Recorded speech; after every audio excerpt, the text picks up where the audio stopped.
Yes. It's a good point Dr. Bhanumurthy made that estimating GDP is difficult because we lack data. So I look at this entire decision process is trying to shift from a vicious circle that we are living in to a virtuous cycle. And essentially, in next 10-15 minutes, I'll try to explain more of my understanding of the decision and its implications rather than what government has thought about it. It is a decision that is expected to convert black money into white, or we may end up with grey money or grey shade. But the biggest is, are we talking about Kala Dhan or black money? Because Kala Dhan is bigger in size and is multi-dimensional, but the black money is just part of it. Kala Dhan is stock. And black money cash is also stock in hand in the form of cash. Now, is this a unique problem to India? What are the objectives of the decision announced by Prime Minister? If it is a solution, is it an unprecedented solution? And is it a baby step towards some more reforms? If it is an economic reform, how to explain it? It is difficult to explain an economic reform alone. If it is a reform to fill digital divide, are we ahead of time or we are with time? And what are the implementation issues? At the end of the day, that's from January onwards or next year, whether we will have a business as usual scenario or we will have best case or worst case. I'm not venturing to forecast what kind of situation, but it is not a worst case situation. When we look at least the minimum that can be achieved with the decision is that the government may be successful in chasing the missing taxes. All the people who are outside tax net, they will come into tax net, and most of them will come to tax net in the current year itself through their deposits. That is only a baby step. But what needs to be done is chasing the missing fortunes. The missing fortunes are beyond India's boundaries and also beyond the reach of the government in the existing legal framework. We have to look at, in a conceptual sense, what is the objective of good economic governance? The good economic governance, if we say, government is expected to help all people to increase their incomes and protect value of all that income all the times. That's I try to define as good economic governance. Was it happening so far? Will it happen from now onwards? Or is it happening during the last 30 days? First, was it happening all the times until November 8th? My answer is no. For example, when I went to buy property, all with my wife's money earned during 15 years of my service, suddenly the builder says, sir, you have to pay 30% in black. So my honest money was discounted by 5 years by a builder because he has further supplied an entire sand, starting from sand onwards. Every year he pays cash unaccounted. So my honest earnings of 15 years of life have been cut short to 10 years. The remaining money has to be paid in cash. Therefore, I have to walk out of the transaction. So this bad money was chasing away good money. That was the time. So far, our incomes are not protected. Neither the value of the income is protected. Will it happen now? Time will tell. We are living with black money as a problem. All of us are aware that living honestly, by spending honestly, was a big problem. Earning honestly, keep it aside, but spending honestly was difficult. Everywhere fellows ask, do you want receipt? Even with 500 rupees, you go to a shop, say, sir, receipt chahiye, to 7% लगेगा. This kind of making life miserable when I want to pay by check. Now, if black money is a problem, and it is because of capitalist behavior, I don't mean capitalist in the context, in the sense of Marx. Now, what is the choice? Do we live with that problem or that status quo, or we go for reforms? Yes, the reforms are attempted. Whether the reforms will be slow or fast is the question. And this is a fastest way of doing reforms. How? By infusing technology, expanding financial inclusion, starting from Aadhaar, Jan Dhan Yojana. But to understand, I try to take a good example of thinking fast and thinking slow book from Kahneman, who got Nobel Prize in 2010. Now, this choice before living to get out of black money, the choice has to be made by consumers, by firms, by government, and in the labor market, and by RBI. So all these entities have to come to a decision. And first step was taken by government and RBI together. How the others have to react. Whether the decision is a political decision, yes, partly. Is it economic decision? Yes, partly. Is it a social and ethical decision? Yes, partly. Does it deal with constitutional issues? Partly, yes. Does it deal with national security issues? Partly, yes. Does it involve the role of central bank now and in future? Partly, yes. Does it reflect on leadership qualities and decision-making abilities? Partly, yes. Does it involve project management efficiency? Yes. Does it involve communication abilities of government, particularly in the context of public policy? Yes. Just recall, everybody who matters and who lives anywhere in India was asked to comply with the decision with 200 minutes notice. Everybody was to fall in line at once. And how was it communicated? One decision. And how government helped people to understand that's an issue which I'll come. And does it involve digitization policy? Yes, partly. So it is a decision that has to be understood not from a single dimension, but it has to be understood maybe a dozen dimensions, which I mentioned. And the stated objective, if you look at the next slide,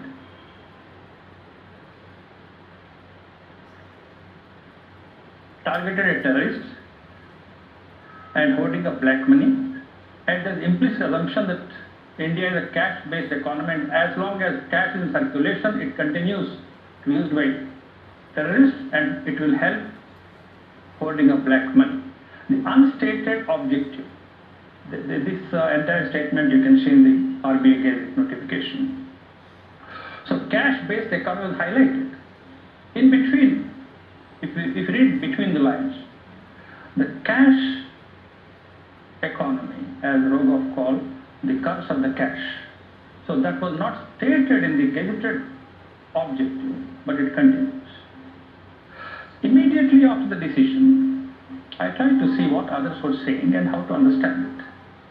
Kenneth Rogoff, in his blog, wrote, the stated aim of the government decision was to fight black money, that is, cash used for tax evasion, crime, terror, and corruption.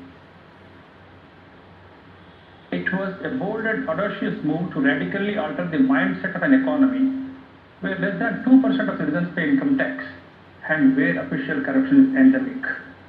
What it means? He says Indian economy is run by criminals, contractors, politicians and bureaucracy and police nexus. That is the unstated meaning of what was told by Kenneth Rogoff. Though he said the decision is for development.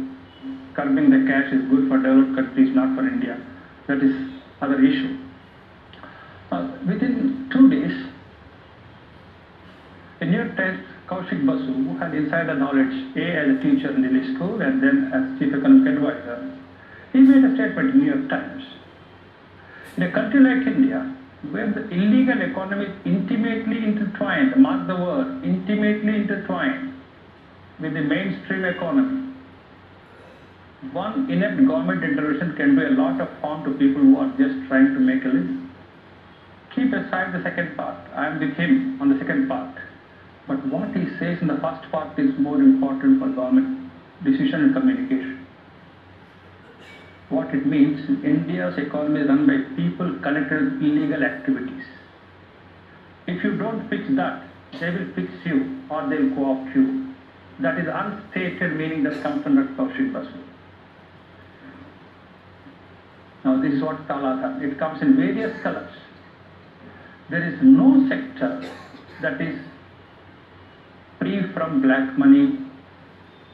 Chit funds, cricket, stockbrokers, opium, chanda, public festivals, ransom, gambling, kidnapping, abduction, fitness center, real estate, even roadside mechanic shops. I don't see any mechanic shop anywhere in India giving a receipt for these services. Or a tea shop wala, when I went to Hyderabad last month, that fellow carries at least 20,000 rupees every day evening, but doesn't pay any tax. So all this timber, forest produce, hoarding, you name it, go to capitation fees, kindergarten admissions, horse racing, contracts, offshore accounts, jewelry, NGOs, plantation labor payments, everywhere you have black money, and colors of Kala Dhan is not Kala alone, it is very, very colorful, and black money is a fraction of that. And where is it? In the context of India, if you recall the study by International Financial Integrity, and this is from International Gold Council. We are fascinated by gold. Sometimes I am amazed how in the Indian subsoil, except at Hatti and Kolar in the past, we don't have any gold. But we hold a lot of gold, all came from outside India. About 1/3 of gold, 2/3 of gold is in the rest of the world, 17% of gold is official reserves, excluding India, and about 10 to 16% of gold is held by Indians, world gold. Why? How? And how did we pay that? And our import bill after petroleum, gold constitutes much. So most of the cash is used for jewelry and also of course real estate. The white paper and black money tells. So this decision essentially hitting at land markets. The example I gave of real estate where you have to pay in black. Gold market where transactions are without receipts. Morning I was listening to Rajya Sabha television program, Dr. Narendra Jadhav was speaking that RBI statistics tell about 1/3 of gold transactions in India are held in cash. And land markets, particularly real estate, 1/3 of payment has to be made by black. There are a few exceptions. And the commodity market, we have seen one commodity market collapsed in Bombay because of various illegalities. And labor market, labor is highly discounted. They are made to work dirty jobs, difficult jobs, but they are not paid decently because they are paid cash. Many of them don't pay even minimum wages. So this decision will impact all of them. Capital market, when I say don't forget participatory notes, a very influential instrument. And therefore the public policy communication by Prime Minister himself, unfortunately, I say not because Prime Minister is speaking, nobody else is speaking, that part is unfortunate. When he announced on 8th, there are 3 words, black money, fake currency and cashless. In his communications on 8th November, this is extract from Business Standard. Most of his vocabulary was focused on black money. As we progressed, within 2 weeks, all 3 words had equal weightage. That's fake currency, cashless and black money. And following week, it is cashless and digital. That came into focus. Black money focus literally came down, and fake currency, almost that word is out of PM's vocabulary. Here comes the communication policy. Had the communication been perfect from the beginning, people would have reacted differently. Now, why this sudden decision? Was there any parallel in the world in public policy communication in a dramatic manner? I tried to look at President Nixon's speech of 15th August 1971. If most of you recall, that was gold standard was existing, and on 15th August 1971, Nixon just dealing to gold with dollar. And that whole day he was in a meeting at Camp David, his guest house, away from the White House. Even his Secretary Kissinger was not there in that team. 5 of them. They went, discussed. The evening he came and made radio announcement. The reason was that there was a lot of speculation in dollar worldwide, and whole world was taken aback with the decision. That decision was announced, and world markets, world governments did not know how to react. It took time. But what happened thereafter was within a week or so, the Department of Treasury came with a communication policy. How to help Americans to understand the decision. And that prepared the people how to understand and follow the government intentions. And the intentions was made clear. He said, prosperity without war requires action on 3 fronts. A, creating more jobs, not more jobs, more and better jobs. And stop increasing the cost of living and protect dollar from speculators, because strength of national currency is based on the strength of national economy. So he wanted to strengthen dollar, that required strengthening national economy. And that policy intent was communicated with very planned efforts by the Treasury. And that is missing. We use money.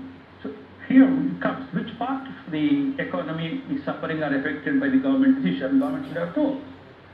The formal legitimate transactions are not impacted by government decision. The informal legitimate transactions are impacted. Little bit. Accounted transactions are not affected. Unaccounted transactions are affected because they are mostly in cash. Speculative purposes who need money, legitimate speculation, those transactions are not affected. But illegal transactions are affected. Therefore, the function of money as a medium of exchange has been constrained for illegal transactions, for unaccounted transactions, and informal legitimate transactions. As Dr. Bhanumoorthy said, we are an economy with large informal transactions, though they are legitimate. But many of them can come into tax net. This will bring. So what are the reactions coming so far? Instead of my reaction, many people, including Professor Govindrao, said, this will not stop black money. What did it mean? They said, take some additional steps. People said, black money is held in assets, not cash. They are saying, take action on assets. Black money is held abroad in Swiss accounts. They are saying, take action to bring that money too. People are saying, this will not stop corruption. What does it mean? Our DNA is corrupt. How do you change it? It is a social issue. Poor are suffering in queue. People are saying it's a fact. They are saying reduce the cost of the decision. Somebody is asking, they're very forceful, did government secure online payment for digital safety? What it means, give robust cyber security. People are saying, Dr. Bhanumoorthy was saying just now, crores and crores of new currency note bundles are being caught. So smart people are recycling. So government assumed, or Prime Minister assumed, citizens would be honest, but his assumption is going wrong. So they are saying, catch the dishonest and defeat them. I expect from 1st January onward there will be more intense action to defeat them and to catch them. People are saying Jan-Dhan accounts are abused. Fine, punish Jan-Dhan account holders. I was telling somewhere in Hyderabad last week. Any Jan-Dhan account that got suddenly 50,000 rupees or 2 lakh rupees or 1 lakh rupees, just declare them ineligible for BPL concessions for lifetime. Or use them, not show them, use them as informers to reach the beneficiaries. So the money coming into Jan-Dhan account gives lot of benefit to state governments and central government if they are used creatively. Traders are suffering, small units are suffering, that's what people are saying, critics are saying. Yes, they say we deal only in cash, we are into no-bill business. Mindset has to change, the way that we have to do business change. We want to profit without paying taxes. So our traders, our entrepreneurs, our businesses, they want profits without paying taxes. That means they are inefficiently running their businesses. If they pay taxes, they will not have the profits. Critics are saying our people can't use cards, there are no machines. What does it mean? We say we don't want our people to spend their money honestly. We are also saying our people have subnormal IQ because they can't learn how to transfer to digital activities. These are the comments coming from people. But here I have a question. When India government has passed MNREGA, Manrega, that act expected all payments to the daily wage workers to be paid through accounts. If Indian informal sector workers don't have access to accounts, why did you pass that law? That means there are already accounts. Law mandated that. So now saying people don't have access is just unacceptable excuse. And politicians are saying, come, this and explain Parliament. Honest way of saying that, help us to understand your decision. We are unable to understand. It's a fact. We are unable to understand. The whole world is unable to understand because there is communication gap. Include cooperatives, that's another. It implies change is good. So make cooperatives to be change agents, not agents of change. We know what cooperatives are. And this is a professor from Wharton on 16th November says, in the short term, the move could stifle some businesses that are legal and clean if they use cash payments. But everyone will adjust. And while it can hurt some small businesses and individuals, it is better to do it than not doing it. Better to do it than not doing it. If inflation, if black money is a problem, solve it. The sum of it, ye dil mange more. All critics. But make corresponding laws and introduce risk cover measures. That's what all of them are saying. What you are saying, what you have done, that will be the Prime Minister is good. But it will remain good only if you take some more steps.